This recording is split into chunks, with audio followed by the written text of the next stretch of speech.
Wrexham fans. I've been expecting you. Oh, Laszlo the podcasting cat is shredding my chest.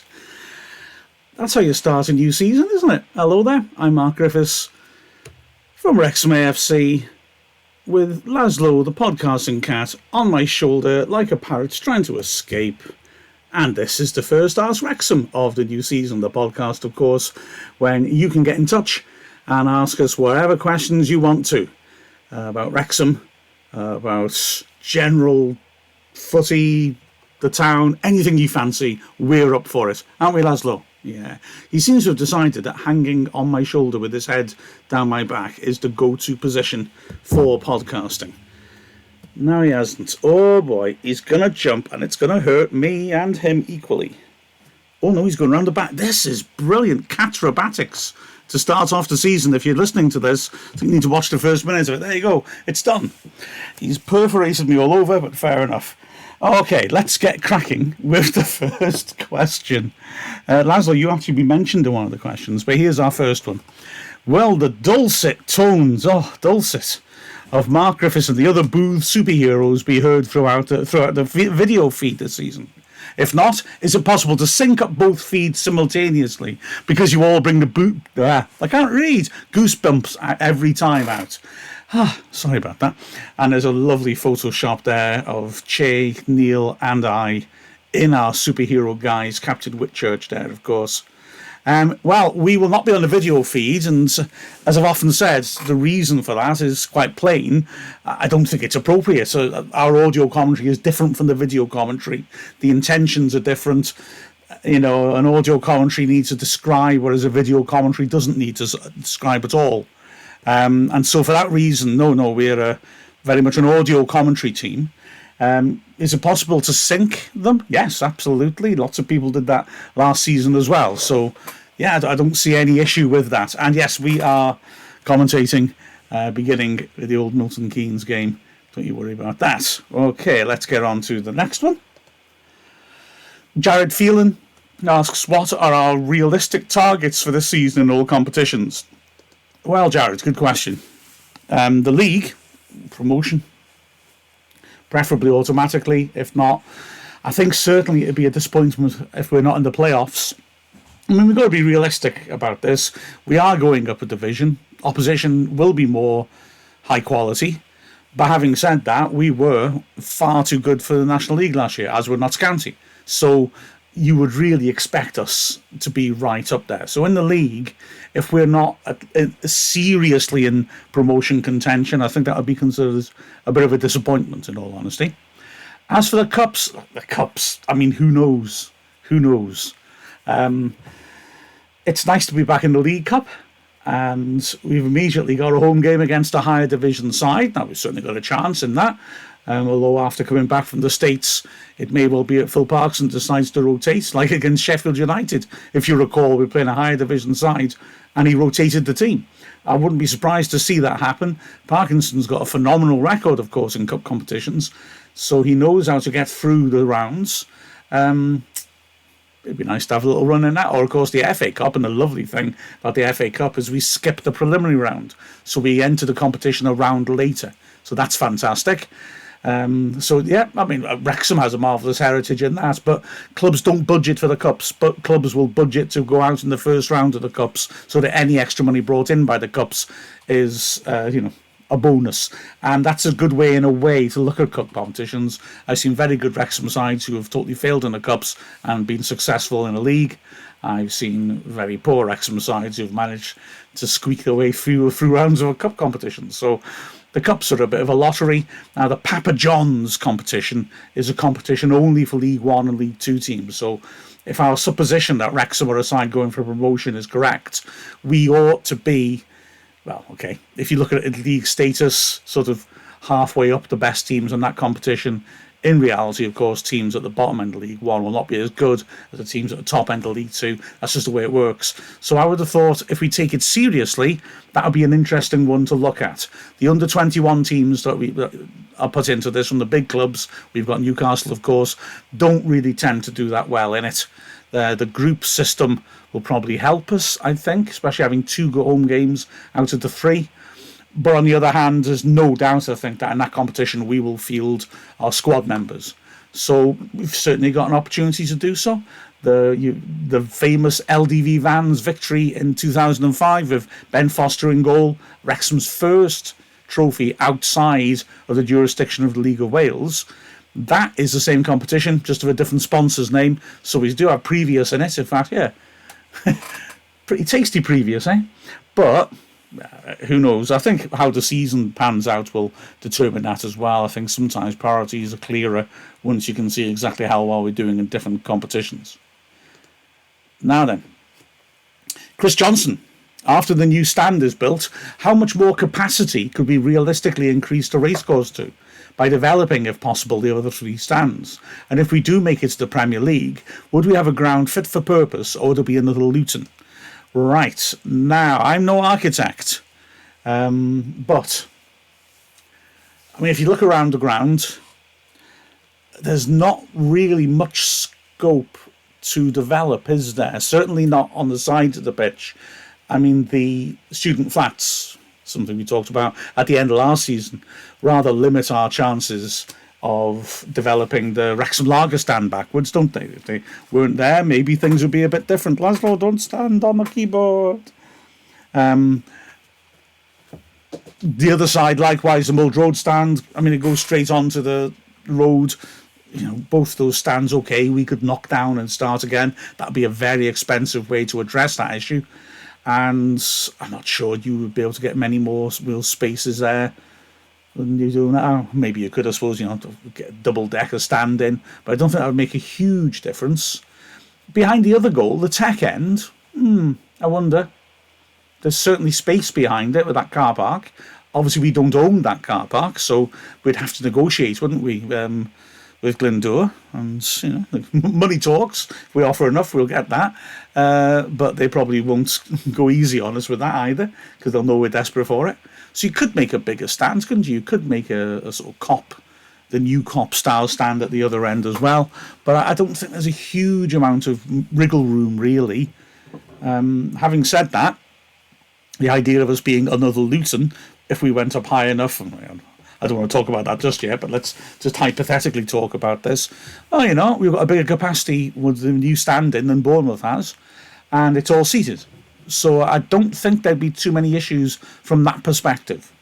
I think the issues would be more about, I don't know, No, I was going to say infrastructure, but the new stand, I'm assuming, will have the modern infrastructure that the current ground lacks. And it has been upgraded quite a bit. So I don't see it being a big problem, but obviously if you can fit more people on the ground, that'd be better. And that's an issue. I don't really see that much scope for expanding the ground. Gareth Collins has a lovely Photoshop of me and Laszlo, who's now cleared off. He says, what does the Henry Blofeld, my dear old chap, think of football, was last season's goal of the season? Well, I think due to the combination of the symbolism of it, the importance of it, and the quality of it, Mullin's first against Bournemouth, I think, when he cuts inside, makes the goal for himself. There are other goals that I really love. In fact, there were a ludicrous amount of good goals last season. I really liked, there's a James Jones goal, which was a move, and it ended with, I think it was Luke Young playing a first-time lay-off to him, or was it Sam Dolby? And it was a lovely, fluent move across and then forwards, and I loved that goal. But yeah, I think I'd go Mullin, to be honest.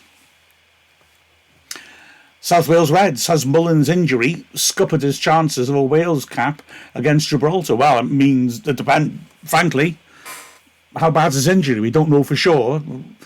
It sounds like logically it was going to be 6 to 8 weeks. If we take that 8-week theory, then that means him coming back about around the time that squad's named, which definitely I think would scupper it, wouldn't it? You'd want to see him get a few games under his belt beforehand. So I don't know if he's in Rob Page's plans or not. I don't think international football managers are inclined to give out charity caps, and although I personally think Mullin looks good enough to be given a go at international level, at least to see what he can do in a game like that, I think that possibly Page sees it a little differently. So I don't know. So the earlier he comes back, the better, I guess, for him in that case. But, I'm not sure myself whether Page would be looking to select him anyway, really. Right, and Luke Perry asks, in Australian sports like rugby league, the coaches are mostly often up in the box to see the whole field. Do any football coaches coach from the box rather than the touchline? Oh, Luke, you have touched upon a beauty here, my friend. Right, let's get ready for that irrational thing that grips us. In Britain, we have a genuine, I don't know why, but we've always had a sort of genuine suspicion of managers who aren't on the sides of the pitch screaming. I think it's because in Britain a lot of people see football as screaming at blokes, and somehow that makes them better at football. But I'll give you a national example on a national level, and then I'll give you Wrexham's very own example. The national level was Sven-Göran Eriksson, the Swedish manager who was manager of England. And he was an undemonstrative bloke. Now, okay, there are some people who are just going to say, he's not English, he should not be managing our team. All right, fine. Well, maybe they jumped on the bandwagon a bit and looking for things to pick on him for. But the fact he wasn't demonstrative on the side of the pitch, and there was one game in a World Cup match, I think it was when they lost to Brazil in the quarterfinals in 2002, and he stayed on the bench pretty much throughout. And there was real furore. England lost, and like, why wasn't he there urging his players on? And I remember thinking, it's not really. What's the point in that? You know, I mean, different managers have different styles. If you've prepared the team and you feel that they're executing your plans, that's one style of coaching. You don't have to be up and screaming at them, do you?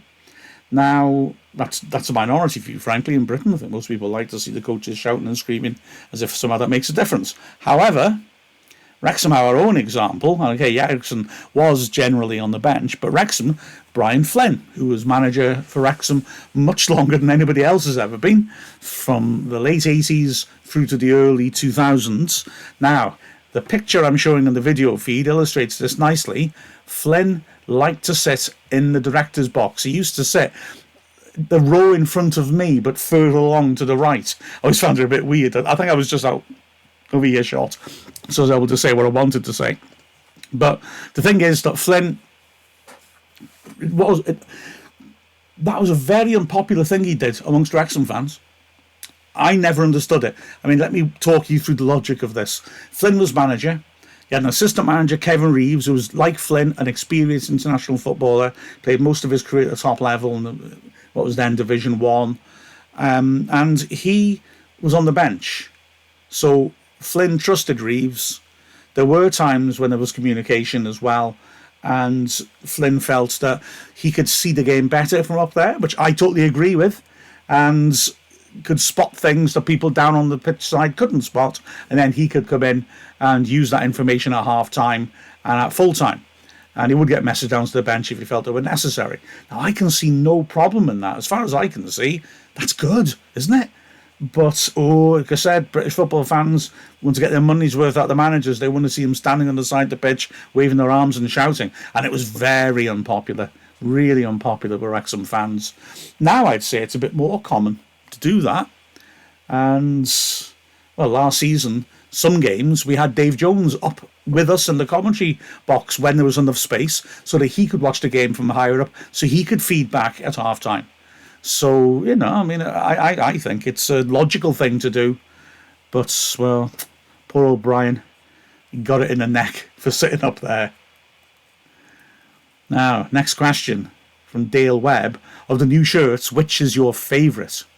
Well, we answered this on Dragonheart, so have a look at yesterday's Dragonheart, and you'll see Neil, Bill and I discuss it in a bit more detail.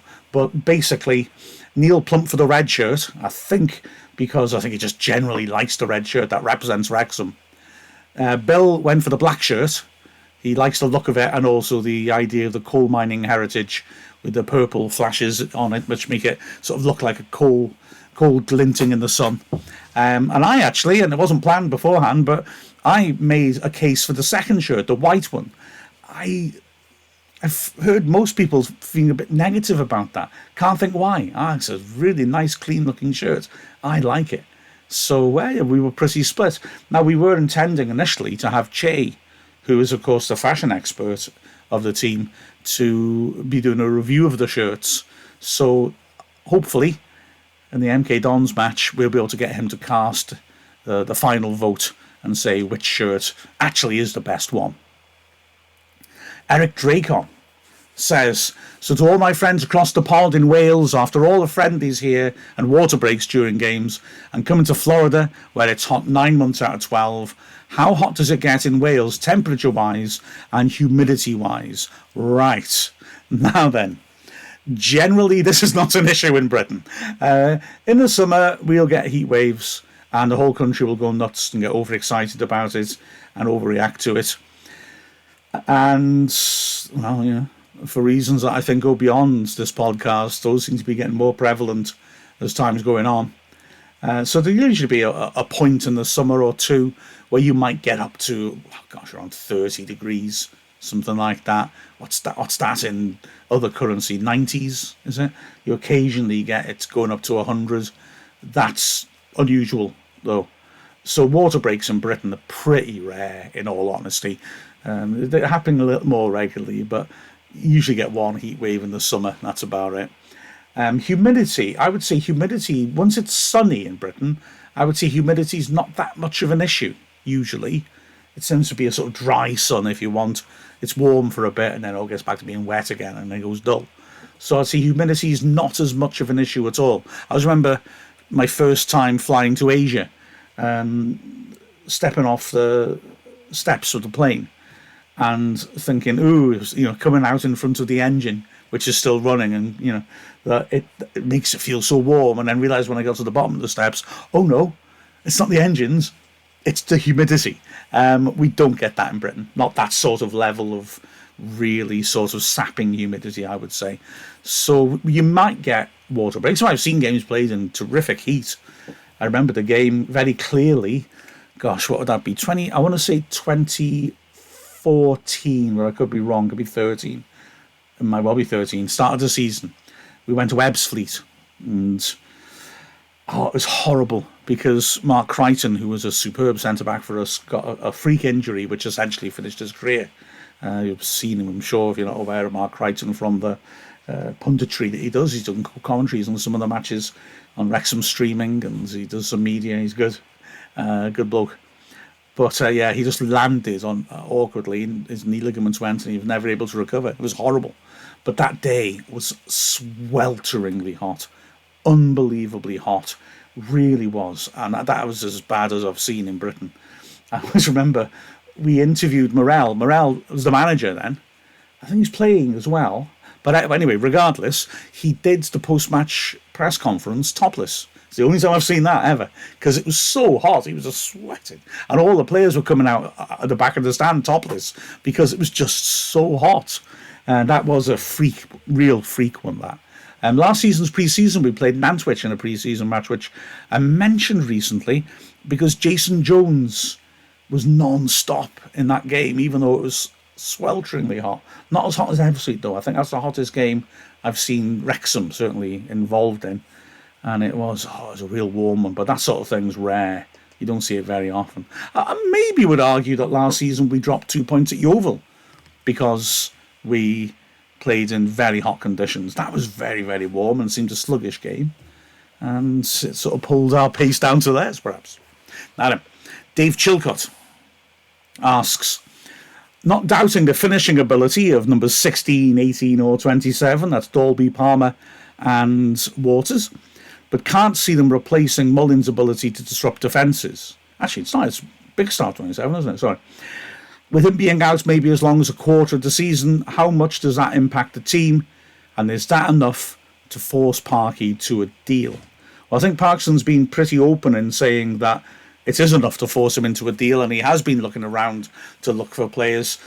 And I do like this about Parkinson. He's not been able to make a deal because he's looking for high-quality players, and those deals take time, and he's not willing to just jump in and bring a player in who isn't what he requires. He wants to bring in quality. I like that. And as well, I'm quite happy with the squad he's built. So on that basis, personally, I feel we're in a good position to ride out Mullin's injury. Of course, we don't really know how bad it is, how long he'll be out. Hopefully it won't be a quarter of the season. If it was 8 weeks, he'd be back around the time of the Stockport match, but we just have to wait and see, don't we, really? We also, crucially, don't want to put him in any danger. We don't want him to be playing when he's not quite right and have him hurt, and even further. I personally think that in Dolby, Palmer, Waters and Bickerstaff, we've got 4 decent strikers. Now, it may well be the plan was to loan Bickerstaff out. Maybe that's not on the agenda now because of Mullin's injury, unless they bring somebody in. But he's improved massively. He's still only 21. He's got, in the trophy last season, he looked very, very good. And I wouldn't be worried about him being in the first team squad, personally. Waters looked sharp in the US, I thought. He works very hard. You're not going to get the goals from him that Mullin brings in, but he's a decent goal scorer. And then as for Palmer and Dolby, well, I don't know, a lot of people I think are assuming they won't play together. People might well be right. But I don't see why not. I know they're both similar in some respects, but Dolby's got enough pace to work off Palmer. And I reckon they could work quite well together. I think they'd be a right handful for centre-backs to deal with. Personally, I quite like the look of that combination. A funny feeling that Parkinson may well go Waters and Palmer first game. But we'll see. We'll see about that. The trouble, of course, with replacing Mullin is how the hell do you replace Mullin? He's outstanding. If you're going to replace Mullin, you're going to have to make one of the signings of the season. So, a straight replacement's not possible.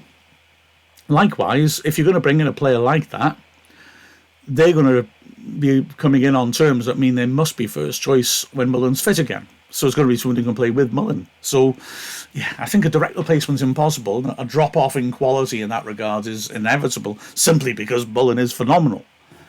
But I think we've got players to cope with it. And as well, Dolby played second fiddle for a pair part last season, but did really well. I mean, he's earned his opportunity. That's how footballers would approach this, isn't it? If another striker was brought in ahead of him, he'd have every right to say, well, is that fair? Likewise, Waters, was patient, waited his opportunity. Well, maybe he'll see that as well. Now I'm at the very least third choice striker now, and I got a chance to make an impact at the start of the season. So, yeah, you could create man management issues by bringing in another striker and not handling it right. To be fair, Parkinson seems pretty terrific at handling this sort of thing. He's a number of high quality, high profile players he's brought in and kept happy together. Wow, quite something. Now then, Jamie Lightning says, who had the most assists last season? How many were Paul Mullin's? How does this impact our goal scoring ability without him, setting aside the goals he could and would have made? And that's a great question. Now, I've got some stats up here. I'm going to refine these and put them out on the Final Whistle blog because basically the figures from last season, the ones I had to hand were basically how many games were we involved in divided by how many assists you had or how many goals you scored. So it's a bit of a raw figure, isn't it? I mean, for example, Dolby made 33 substitute appearances, almost all of them after half-time. So, adding that to his 16 starts, I've got him on 49 appearances. But that's not fair. That does him down, doesn't it? But this is a rough indication. Before I talk about it anymore, though, I want to also say that assists in themselves are a little misleading, aren't they? Because you could play the best pass of all time, but if the person on the end of it misses, you don't get the assist. So you're reliant on somebody else to finish off your good work. So they're an interesting stat, but the more interesting stat is chances created. And, Wrexham may well have had their own record keeping and data collection and recorded chances created, but there are no publicly available stats because that just doesn't happen in National League. And one of the reasons I'm excited about League Two is we might actually be able to get our hands on some reliable stats on those areas of the game and make some real analysis of how the Wrexham players perform. So I'm looking forward to that. But anyway, let's get back to this and just go through it. So most assists last season, this is in all competitions, is Mullin with 16. So yeah, you're not just losing 47 goals, we're losing 16 assists. Next was Luke Young on 13, Elliot Lee on 12, and Palmer on 10. Behind them, James Jones and Sam Dolby had 8 each. McFadden had 6, Anthony Ford 5, Ryan Barnett 5. You've got Mendy, Hayden, Jordan Davis on 4, Tozer on 3, Tunnicliffe on 2, and then there was 1 assist apiece by Cleworth, O'Connor, Cannon, and McAlinden. Now, I've put assist rates up. Like I said, it's a bit rough. You know, how many games do they go between assists? Surprise, surprise. Mullin's the best, 3.31. So, we are going to miss the guy. Luke Young, next best, on 3.46. Then it drops down a bit to Lee with 4.33. But then when you go all the way down, you realise I've missed out the best one of all. Ryan Barnett got 5 assists in 12 games. So he actually, I beg your pardon, betters Mullin every 2.4 games. And wow, if he can maintain that next season, League 2 defences are going to have a major problem. Also, McFadden's assists per game is actually better than Jones, Dolby, and marginally Palmer. But like I said, I think it'll be interesting to see what I can come up with in terms of minutes per assist, and I'll do that later on. Mullin, combined assist and goal rate, he either scores or sets a goal up every 84 minutes, which is pretty phenomenal. And that's a good indication of what we're losing out, a goal a game. Although, of course, other players can step up and tidy her up and replace that, hopefully. Other notable players in terms of assisted goal rates are 2 others who achieve either a goal and assist less than every 2 games. Both Lee and Palmer 1.93 games. But I think Dolby, who comes out of 306, might be better when I look at them per minutes. So Mullin's a loss creatively, absolutely right. Just as much as he's a loss in terms of his goal scoring. But then we know he's a phenomenal player, and I guess we know that. My optimistic take of this is that we've got a lot of goals in this team anyway.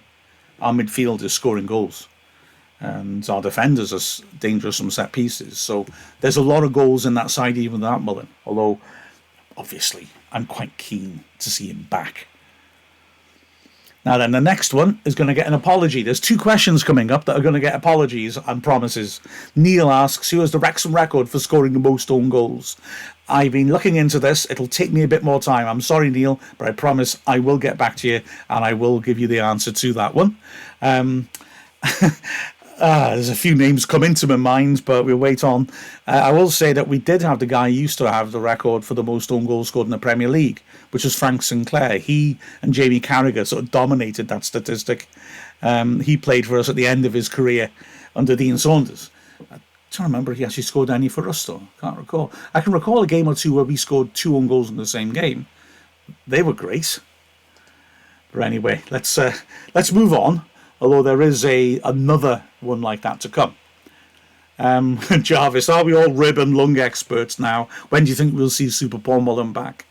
Well, people have been saying 6 to 8 weeks, and that hasn't been the club. I think the club's quite sensible in keeping their cards close to their chest because, we don't want to give other teams information really on when he's due to come back. Managers often like to suddenly spring a surprise and select a striker when the opponents are not expecting it and get caught off guard. So 6 to 8 is what people will generally be saying, but I don't think there's any particular medical backup for that. That's the best we can give you, in all honesty, I'm afraid. Right, now Tim Cools is the other guy who needs an apology. Tim, I'm sorry, but I will answer this fairly soon. Mine's like to be consistent throughout the season is question. Outside of a few teams that were in the National League when the documentary started, I don't know anything about any of these teams that we are playing. Who are they? And why should we have known? What should we have known about them prior? Okay, I think I'll save this till next week if it's okay, Tim, because I've been pulling a couple of things together to do this. I might even devote a whole podcast to it. But I'll talk about MK Dons and Wigan now, just to get that info out there before those matches. So, MK Dons were interesting opponents to face up to first time. They are genuinely unpopular across British football. And I'm not saying that about the people who are there now, but the formation of their club is taken as one of the darkest moments of the Football League. Basically, Wimbledon, it's in South London, traditionally a non-league team, rose up the divisions remarkably, playing, it's got to be said, a pretty savage, aggressive style of football. It wasn't pretty to watch, but it was incredibly successful, and without the benefit of real big benefactors, they moved all the way up from non-league to the top division, stayed there for quite a while, won the FA Cup. So that was seen as a real sort of fairy story, notwithstanding some of the violence of their play. And they were bought up eventually, just as they were sort of sliding back down from the top division, and the owner decided to move them to Milton Keynes. Now, Milton Keynes is a new town. These are towns that were built around the middle of the 20th century after the war, and it's about, 40, 50 miles north of London, so it's a fair journey from Wimbledon. Now, obviously, Wimbledon fans were livid about this, the idea of their club just being picked up and uprooted and put somewhere else, a different part of the country. It's not unheard of in British football, but doing that permanently kind of is. You know, some teams have had to move temporarily. Chester had to play for a bit at Macclesfield, but these are more to do with problems of grounds, problems of money. Coventry were evicted from their stadium for a long time, of course, and played in places like Northampton, but these weren't choices. This was a choice to move Wimbledon up to Milton Keynes. The name changed to MK Dons because Wimbledon were the Dons, and it was an attempt to make there seem to be a connection, but that geographical connection was completely gone. Now, I know that in US sports this sort of thing happens. You know, Brooklyn Dodgers going to LA, etc. The Springfield, whatever they were, the Springfield Isotopes going to Albuquerque. But no, this doesn't happen in Britain. And they were labelled Franchise FC. A lot of Wimbledon fans, understandably, refused to have any part of it and formed their own Phoenix Club. Phoenix Club being a club that's created from the ashes of an original club, which has gone out of business normally, in this case, because it's just been picked up and put somewhere else. Now, I say dark days for the Football League because everybody, I think, was very, very shocked when the Football League said okay to this and they moved up to Milton Keynes. So Milton Keynes are genuinely, genuinely unpopular. Like I said, I'm not saying that's anything to do with their current setup or people or the owner who moved them is still in place. But they are, not liked. An example of this, When Saturday Comes, is an excellent monthly magazine about football in Britain. It came about in the 80s and is very much about the fan culture. It comes out of fanzine culture, really. And I was reading this morning their season preview. Came through my letterbox, and I was having a look, and I had a look to see what they said about Milton Keynes, because what they do is they ask a person from each club, a fan or a journalist, to talk about it. Andy Gilpin from Fearless and Devotion does it really well for the Wrexham one. I went to Milton Keynes, and I remembered then I wasn't going to get any joy out of this, because for Milton Keynes it just said, we didn't ask them. When Saturday Comes refused to acknowledge them, and they don't ask them their opinion for the pre-season preview. Whoa. So that's how strongly people feel about it. It is a fascinatingly weird quirk that our first two league games are Milton Keynes Dons and Wimbledon. That's really strange. And they're going to play each other twice this season. That's going to be tasty, to say the least. So Milton Keynes not popular. They are down south, obviously, like I said, although not as far south as Wimbledon, then north of London. So between London and the Midlands, really. The other side we're going to be playing, Wigan Athletic on Tuesday, are an interesting story, similar to the Wimbledon one. Wigan is a decent-sized town near Manchester, long industrial heritage. If you want to know about that, read George Orwell's Down and Out in Paris and London. No, don't read that, because that's the other one about him slumming it. Read The Road to Wigan Pier. That's the one about Wigan, isn't it? Yeah, it makes sense, doesn't it, when you think about it?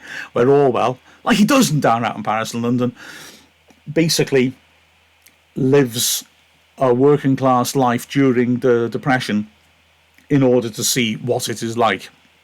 And as always with Orwell, literature fans, although he is motivated completely by sympathy to the working class, he is at least upper middle class, and he's sort of faintly disgusted by it all. It's a good book.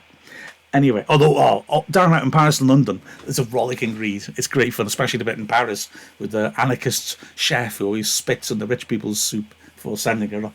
Sorry, anyway, different story. But yeah, Wigan, a rugby league town. A rugby league is pretty popular in Britain, but only in certain very definite geographic bands. The northwest going across into Yorkshire is the main band of rugby league, and you will find some decent sized towns in Britain who don't have major football teams and favour the rugby league teams, and Wigan is most definitely one of them. They have 2 teams in Wigan, unless I've gone out of date, and rugby league is always seen as the big one.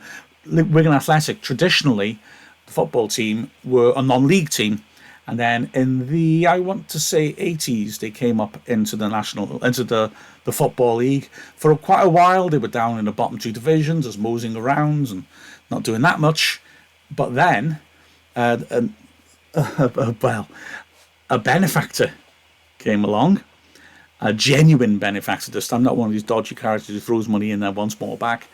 And they rose and rose up the divisions. It was a nice story. And they got into the top division. Nice template for us, perhaps. They got a new ground out of it. Their old ground, Springfield Park, no Simpsons reference intended, was a bit grim, to be honest with you. I remember commentating there, and the problem with the commentary box, it stretched from halfway across the stand to the very right extreme of the stand. They had a glass window down the side of the stand, which I don't think had been cleaned since George Formby was a boy, Wikipedia him. And as a result, it was quite difficult to see the right side goalmouth if you were on the right side of the press box. I remember lots of people sitting in the aisle who were supposed to be sitting there, but they'd go so they could see the game and then run back to their phones if something happened. And yeah, it was a bit testing there. So their new stadium's nice, Premier League standard. But they've had financial problems lately, so they've slipped down a couple of divisions because of that. And they're now trying to gather themselves up again. A friendly club, nice club, but yeah, got onto hard times. Traditionally a small club, but they've had that wonderful burst up the division. But they won the FA Cup as well, just like Wimbledon did. And so yeah, hope that's useful. I'll tide you over for the week, Tim, and then I will try to get another pod out quickly next week, maybe addressing all those teams. Sounds like a plan. Right, Paul Bell. Now, Paul, interesting question. Is Ask Wrexham going to be exclusively on Twitter this year? Or are you exploring other mediums as well? Well, I am exploring other mediums, and I hope I'll have it set up for the Milton Keynes game. If I'm perfectly honest with you, the problem is the danger of getting overwhelmed by the Ask Wrexham stuff. Now, I'm not seeing that negatively. I love it. But I've struggled to keep up with the volume of them. And also during a game, if that's what you're referring to, Paul, it's, obviously, you know full well, if you listen to the commentary, we often fail to keep up with the Ask Wrexham questions and have to come back to them afterwards. That's why this podcast exists. So I am looking at spreading it around other mediums, but I'm not 100% yet happy with the form of monitoring it that we need to do, if you see what I mean. But that's certainly something in my mind, yes. Also, have there been any improvements to the press box and commentary area in preparation for League Two, given the importance it plays in building international fans? Well, thank you very much. I don't think there has been, as far as I'm aware.